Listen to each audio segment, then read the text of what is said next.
Hello student, स्वागत है आप सभी का आज की लेटेस्ट क्लास में जहाँ विद्युत धारा नाम का चैप्टर पढ़ रहे हैं।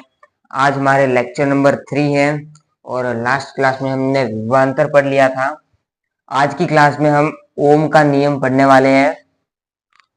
तो चलिए let's we can start the session. Ohm का नियम क्या होता है? ओम का नियम ये कहता है कि जो विभवांतर होता है वो विद्युत धारा के समानुपाती होता है। विभवांतर लास्ट क्लास में हम समझ चुके हैं और विद्युत धारा भी हमने पढ़ ली है।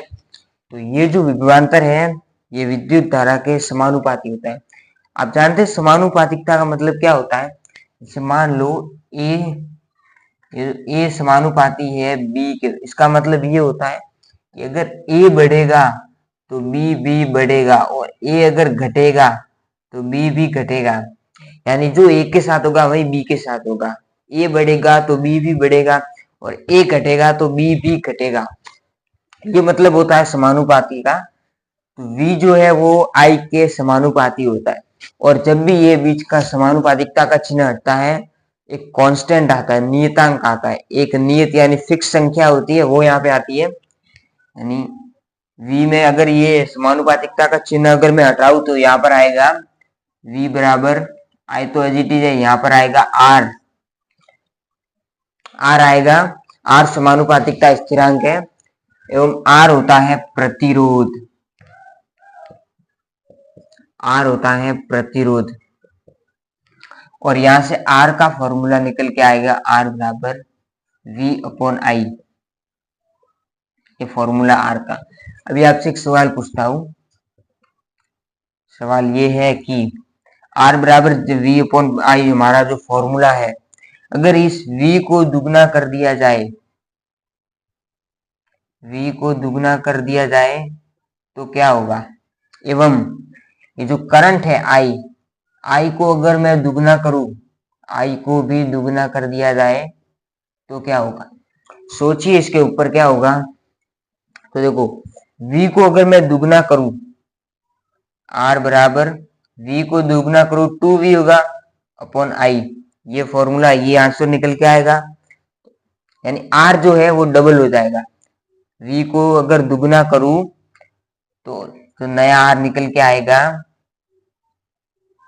इस R से डबल होगा यानी R दुगना हो जाएगा। अगर V को दुगना करूं तो R दुगना हो जाएगा एवं अगर मैं I को दुगना करूं, I का डबल करूं, R बराबर V अपॉन I है। इस I को अगर मैं डबल करूं तो जो नया R निकल के आएगा R डैश, वो इसका आधा हो जाएगा क्योंकि V को दुगना करूंगा R आधा हो जाएगा क्योंकि V उसके व्युत्क्रमानुपाती है।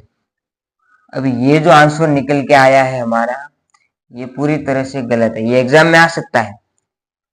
इससे V को दुगना करो या I को दुगना करो, इससे R पर कोई फर्क नहीं पड़ेगा, R सेम रहेगा।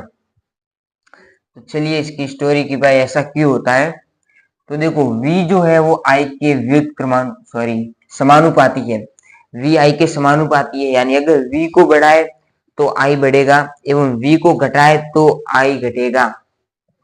तो अगर यहाँ पे हम V को दुगना करें तो I भी दुगना हो जाएगा, V दुगना करे तो I भी दुगना हो जाएगा। तो यहाँ पे R बराबर V अपॉन I है। अगर V को डबल किया जाए तो I भी डबल हो जाएगा क्योंकि यहाँ पे ये समानुपाती है और 2 से 2 कट के वापस V अपॉन I आ जाएगा। उसी प्रकार I को डबल करे तो V भी डबल हो जाएगा तो वापस वही फॉर्मूला आ जाएगा। यानी इससे यह सिद्ध होता है कि इस फॉर्मूले से V में I में कुछ भी चेंज करो, R में कुछ परिवर्तन नहीं आता। यानी जो R है वो इस फॉर्मूले पर निर्भर नहीं करता है। R इस फॉर्मूले में नियत रहता है। R जो है डिपेंड नहीं करता इस फॉर्मूले के ऊपर। प्रतिरोध जो होता है वो होता है विद्युत धारा के अंदर रुकावट उत्पन्न करता है। जैसे ये चालक है, इसके अंदर विद्युत धारा जा रही है इस साइड से इस साइड की ओर, तो इसके बीच में विद्युत धारा के लिए रुकावट उत्पन्न करता है ये प्रतिरोध। कुछ ऐसे तत्व होते हैं जो रुकावट उत्पन्न करते हैं और उसी रुकावट को प्रतिरोध कहते हैं। अगर एक लाइन में इसको मैं लिखना चाहूँ तो विद्युत धारा के अंदर रुकावट, विद्युत धारा के अंदर जो रुकावट उत्पन्न होती है वही अपना प्रतिरोध होता है। प्रतिरोध विद्युत धारा के अंदर रुकावट उत्पन्न करता है। अब ये चालक की लंबाई जितनी ज्यादा होगी उतनी ही रुकावट ज्यादा उत्पन्न होगी। यानी ये प्रतिरोध जो है समानुपाती होता है इसकी चालक की लंबाई की, क्योंकि चालक जितना ज्यादा लंबा होगा रुकावट उतनी ज्यादा होगी, प्रतिरोध उतना ही ज्यादा होगा। जितनी ज्यादा लंबाई होगी उतना ही ज्यादा इसका प्रतिरोध होगा। अब इसका जो अनुप्रस्थ काट का जो क्षेत्रफल है,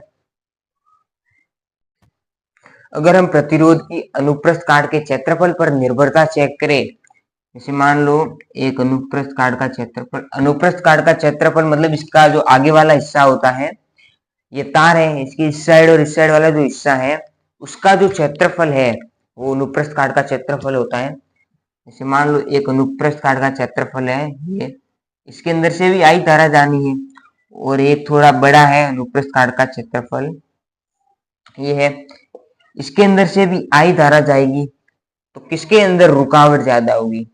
जैसे मान लो एक गेट है, ये गेट है, इसके अंदर से 10 लोग जाएंगे, एवं एक थोड़ा बड़ा गेट है, इसके अंदर भी 10 लोग जाएंगे, तो रुकावट कहाँ ज्यादा होगी? इसके अंदर रुकावट ज्यादा होगी या इसके अंदर? सीधी बात है, छोटे गेट के अंदर रुकावट ज्यादा होगी, यानी जिसका अनुप्रस्थ काट का जो क्षेत्रफल है वो कम होगा उसके अंदर रुकावट ज्यादा होगी, और जिसका अनुप्रस्थ काट का क्षेत्रफल ज्यादा है उसके अंदर रुकावट कम होगी। अनुप्रस्थ काट का जो क्षेत्रफल है वो प्रतिरोध के व्युत्क्रमानुपाती होता है, यानी प्रतिरोध के व्युत्क्रमानुपाती होता है। ये मान लो समीकरण नंबर 2 है और ये हमारी समीकरण नंबर 1 है। इन दोनों समीकरण से क्या देखने को मिलता है कि जो प्रतिरोध है वो समानुपाती होता है L बाई ए, L बट्टा ए के, यानी प्रतिरोध L के समानुपाती होता है, L के समानुपाती, एवं A के व्युत्क्रमानुपाती होता है, तो 1 के व्युत्क्रमानुपाती। और यहाँ पर समानुपातिकता का चिन्ह हटेगा तो यहाँ पे कांस्टेंट आएगा R बराबर रो L अपॉन ए। रो, ये स्पेलिंग इसकी ये होती है रो, रोना नहीं रो, ये स्पेलिंग होती है। ये कांस्टेंट आता है जिसे हम प्रतिरोधकता के नाम से जानते हैं। ये जो है ये हमारा है प्रतिरोधकता, प्रतिरोधकता या विशिष्ट प्रतिरोध, प्रतिरोधकता भी बोल सकते हैं एवं विशिष्ट प्रतिरोध भी बोल सकते हैं, जिसे रो से प्रदर्शित करते हैं विशिष्ट प्रतिरोध को। प्रतिरोध का जो एसआई मात्रक होता है वो होता है ओम, जिसे इसका जो प्रदर्शित करने का चिन्ह होता है वो इस प्रकार का होता है, ये होता है ओम होता है इसका एसआई मात्रक।